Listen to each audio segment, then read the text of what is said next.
really interesting weapon, again because it's so different. The techniques for using this weapon are quite different to others, so it's a really nice thing to delve into and explore within your martial arts training. In this video I'm going to be talking all about the chrome coloured Octagonal Sai that we have for sale at Enso Martial Arts. I'm going to be talking a bit about the history, the features of the Sai, why you'd want to train with these, and at the end I'm going to put together a short montage of people training with Sai.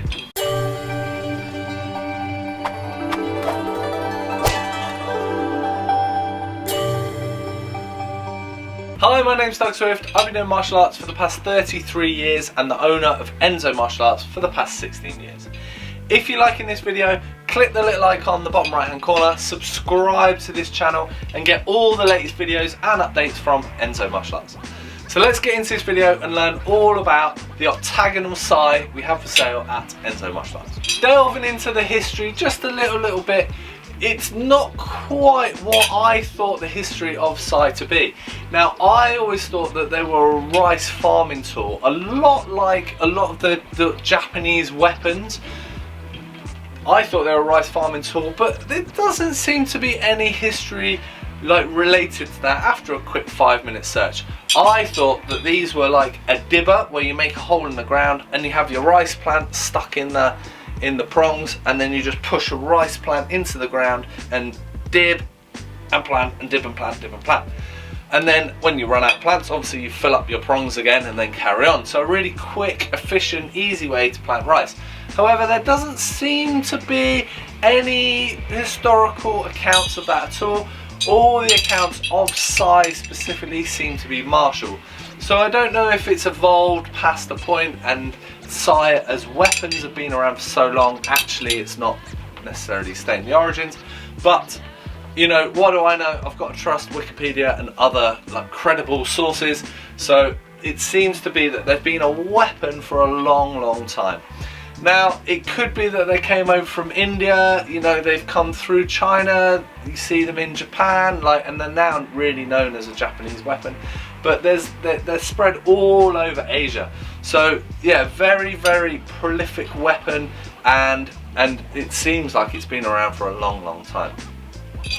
Now, Sai do vary quite a bit. I mean, obviously you get this shape. This is the standard shape, but sometimes you do see them with one of the prongs going the other way. So I guess it acts as a bit of a handguard, rather than using one for like trapping and twisting or whatnot. And the pommels do vary. Now, a real expert on Sai would be able to tell you the origins of the pommels, and different places mean that, you know, different pommels mean they're from different places and whatnot.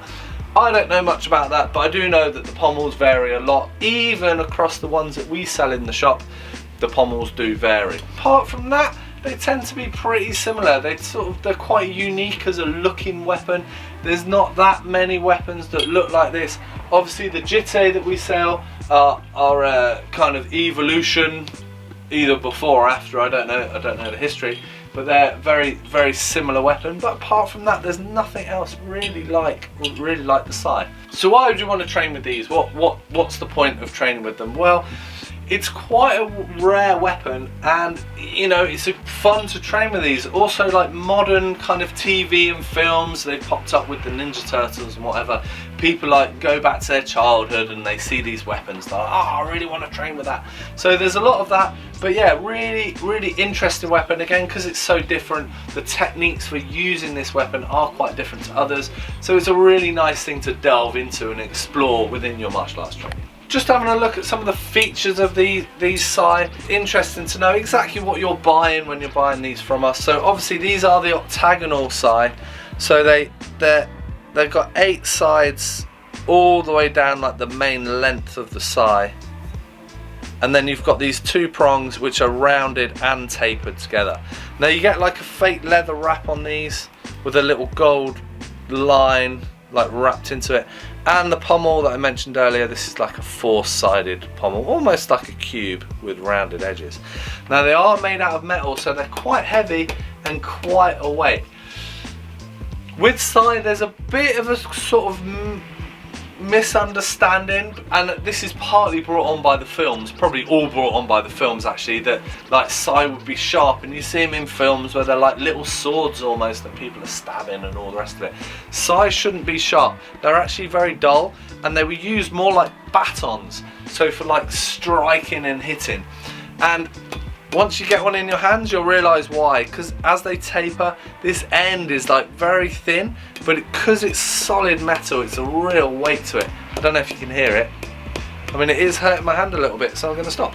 But yeah, solid piece of metal, really, really nice heavy weight, and again, not for stabbing, but a lot of striking. And these prongs would be used a lot for like protecting against blades or like attacking weapons, but also a lot of locking and grabbing and twisting and all the rest of it. So yeah, good interesting weapon with loads of options in terms of attack and defense. So where could you train with sai? What clubs could you go to? Well, there's not that very many. The Japanese Kobudo isn't really like a style that you see around very often. There are people that do teach it, little pockets here and there, but it's not very common at all.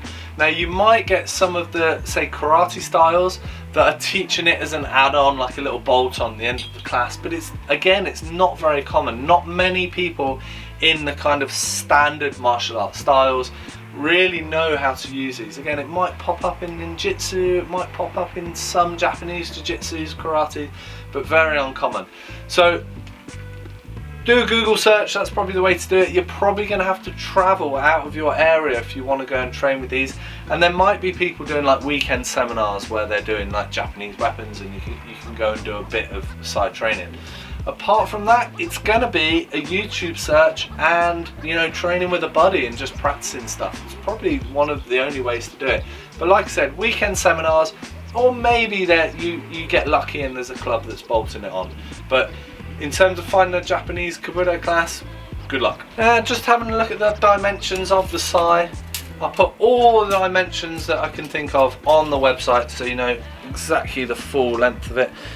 But looking at this, it's 21.5 inches, which is standard for sai, or 54 centimeters. Now the width across from the two prongs is 6 inches, or 15 centimeters. Just having a look at the weight of the sai, these weigh in at 770 grams each, so a fair weight. So at Enso Martial Arts we have quite a wide range of Japanese Kobudo weapons. So as well as the Octagonal Sai, we also have red oak tonfa and black oak tonfa. We do the red oak and the black kama. Mentioned earlier, we do the individual jitte, do a whole range of bokken, including the white oak bokken, and the shorter wakizashi equivalent in wood, the shoto. Do the red oak and white oak tantos, and a whole range of bow staffs, jo staffs, and hanbos. So as promised at the beginning of the video, here's a short montage of people training with sai.